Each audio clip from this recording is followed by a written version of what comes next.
sol avait été récemment retourné et la terre mise dans de grandes caisses posées un peu partout. Celles sans aucun doute qu'avaient apportées les Slovaques.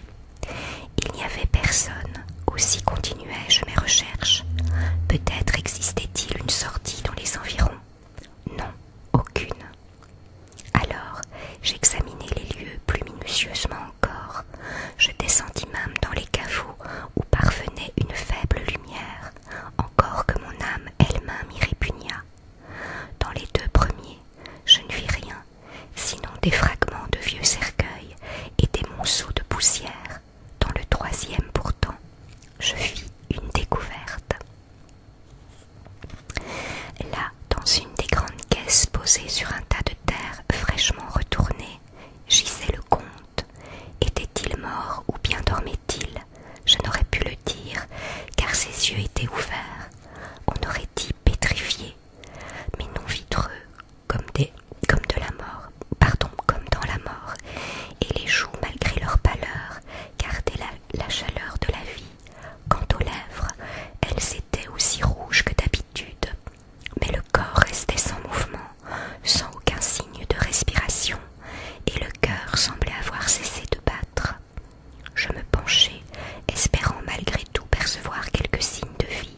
Enfin, il ne devait pas être étendu là depuis longtemps, l'odeur de la terre étant encore trop fraîche. Après quelques heures, on ne l'aurait plus senti. Le couvercle de la caisse était dressé contre celle-ci et percé de trous par-ci par-là. Je me dis que le comte gardait peut-être les clés dans une de ses poches, mais comme je m'apprêtais à le fouiller, je vis dans ses yeux, bien qu'ils fussent éteints et inconscients de ma présence, une telle expression de haine que je m'enfuis aussitôt, regagnai sa chambre, repassai par la fenêtre et remontai en rampant le long du mur. Une fois dans ma chambre, je me jetai tout essoufflé sur mon lit et j'essayai de rassembler mes idées.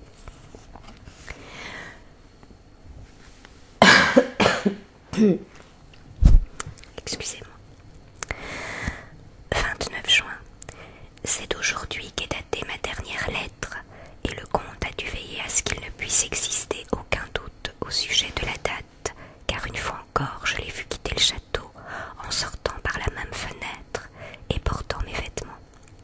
Tandis qu'il descendait le mur à la manière d'un lézard, je n'avais qu'un désir, saisir un fusil ou toute autre arme meurtrière afin de le tuer. Encore que je me demande si une arme que seule une main humaine aurait fabriquée aurait eu sur lui le moindre effet. Je n'ai pas osé guetter son retour, car je craignais de voir encore les 3 parcs. Je revins dans la bibliothèque, pris un livre, et bientôt je tombai endormi.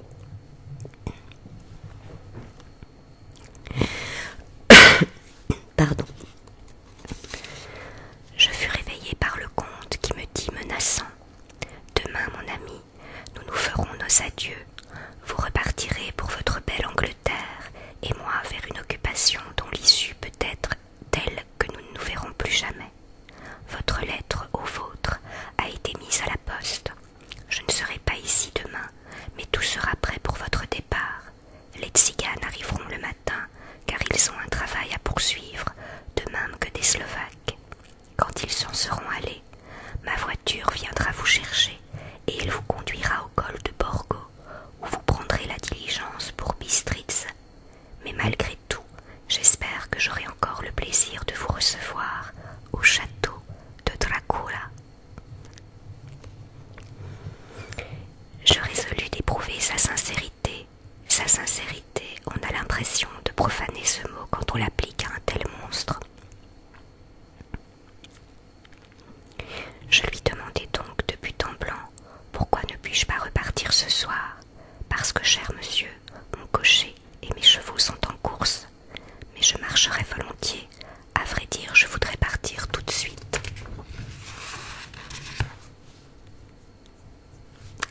Excusez-moi, j'ai encore un souci avec ma caméra. C'est flou. Il sourit d'un sourire si doux, si diabolique en même temps, que je devinai sans difficulté que cette douceur cachait quelque sinistre projet. « Et vos bagages, fit-il. »« Peu m'importe, répliquai-je.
aurais-je pu contre lui fort de tels alliés?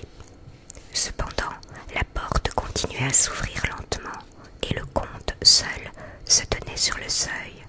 Comme un éclair, une idée me traversa l'esprit. L'heure fatale avait peut-être sonné pour moi. J'allais être donné en pâture au loup, et parce que je l'avais voulu. C'était là un de ces tours infernaux qui devaient plaire au comte. Finalement, décidé à tenter une dernière fois ma chance, je m'écriai: fermez la porte, j'attendrai, je partirai demain matin. Puis, des mains, je me couvris le visage afin de cacher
et j'entends les fouets qui claquent, et le chant des tziganes s'éteint et meurt peu à peu, mais à mes oreilles. Je suis seule dans le château, seule avec ces 3 femmes, des femmes. Mina est une femme, et entre Mina et elle, il n'y a rien de commun. Elles, ce sont des démons. Mais je ne resterai pas seule avec elles, je tenterai de ramper le long du mur, plus loin que je ne l'ai jamais fait encore, et j'emporterai des pièces d'or. Je pourrai en avoir besoin plus tard, il faut absolument que je quitte le château. Alors, je repartirai vers les miens. Le premier train et le plus rapide m'emportera loin de ce lieu maudit, loin de cette terre maudite, où le diable et ses créatures vivent comme s'ils étaient de ce monde. Heureusement, la miséricorde de Dieu est préférable à la mort sous la dent de ces monstres, et le précipice est haut, escarpé. Au bas, un homme peut s'endormir comme un homme. Adieu, vous tous. Mina.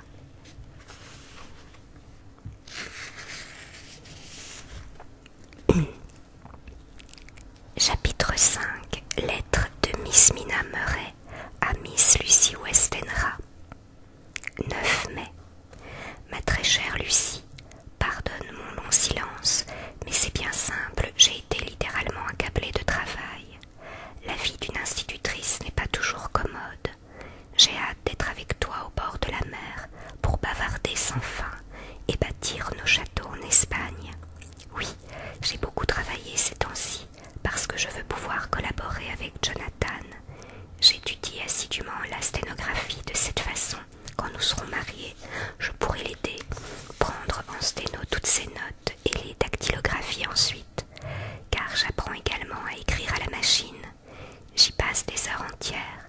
D'ailleurs, il nous arrive parfois à tous deux de sténographier nos lettres, et je sais qu'en voyage, il tient un journal sténographié lui aussi.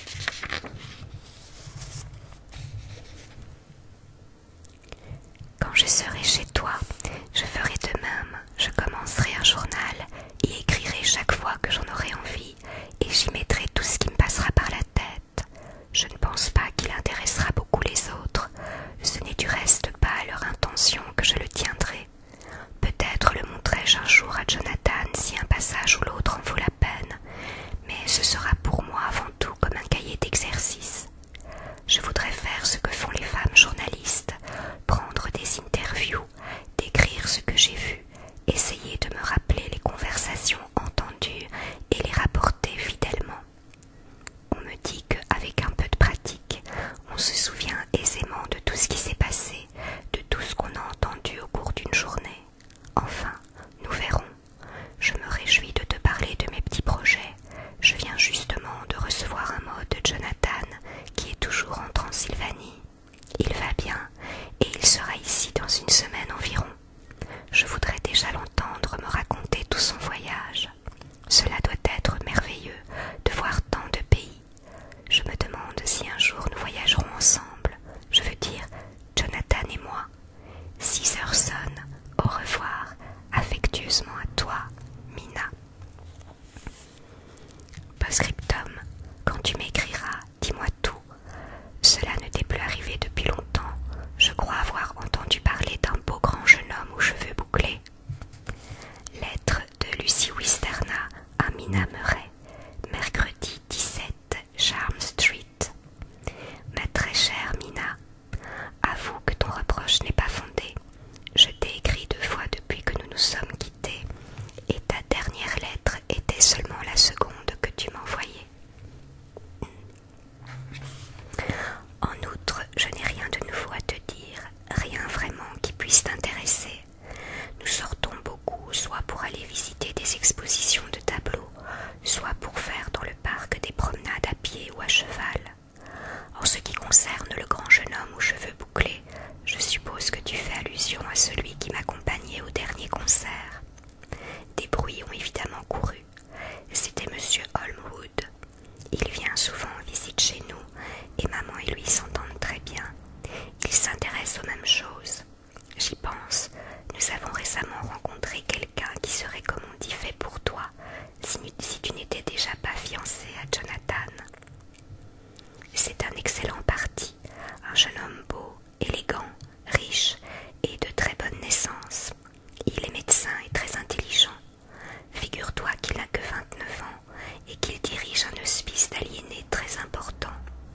Monsieur Holmwood me l'a présenté et lui aussi maintenant a pris l'habitude de nous faire visite.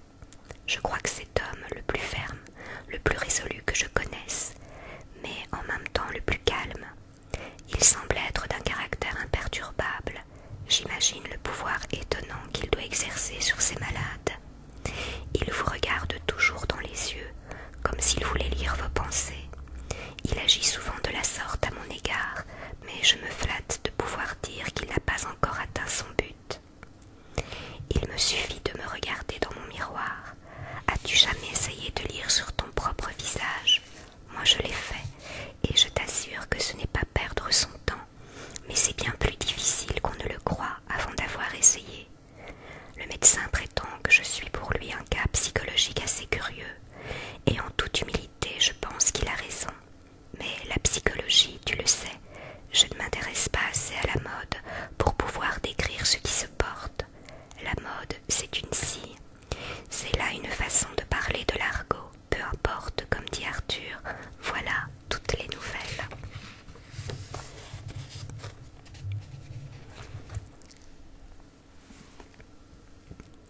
Mina, depuis l'enfance, nous nous sommes toujours dit l'une à l'autre tous nos secrets. Nous avons dormi ensemble, pris nos repas ensemble, ri et pleuré ensemble. Et maintenant que j'ai bavardé avec toi, je voudrais bavarder encore. Oh Mina, n'as-tu pas deviné? Je l'aime. Je rougis en écrivant ces mots, car si j'ai des raisons de croire que lui-même aussi, il ne me l'a pas encore dit. Mina, je l'aime, je l'aime, je l'aime. Voilà, écrire ce mot me fait du bien. Que ne suis-je avec toi, ma chérie, assise près du feu en déshabillée comme nous en avions l'habitude. Nous parlerions, et j'essayerai de t'expliquer tout ce que j'éprouve. Je ne sais pas comment j'ose faire de telles confidences, même à toi.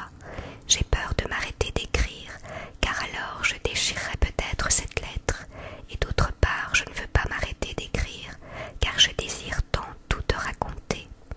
Réponds-moi immédiatement, dis-moi franchement tout ce que tu penses. Mina, il faut bien que je m'arrête. Bonsoir, prie pour moi Mina, et prie pour mon bonheur. Lucie. PS, inutile de te dire, n'est-ce pas, que ceci est un secret. Bonsoir encore, elle. Voilà les amis, c'est tout pour aujourd'hui.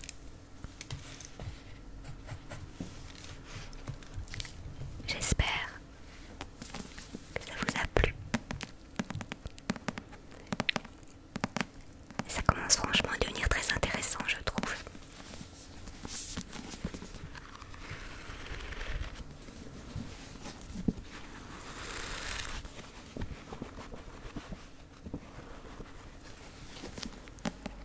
Voilà mes amis, je vais vous laisser. Je vous souhaite une bonne soirée ou une bonne nuit. Et surtout,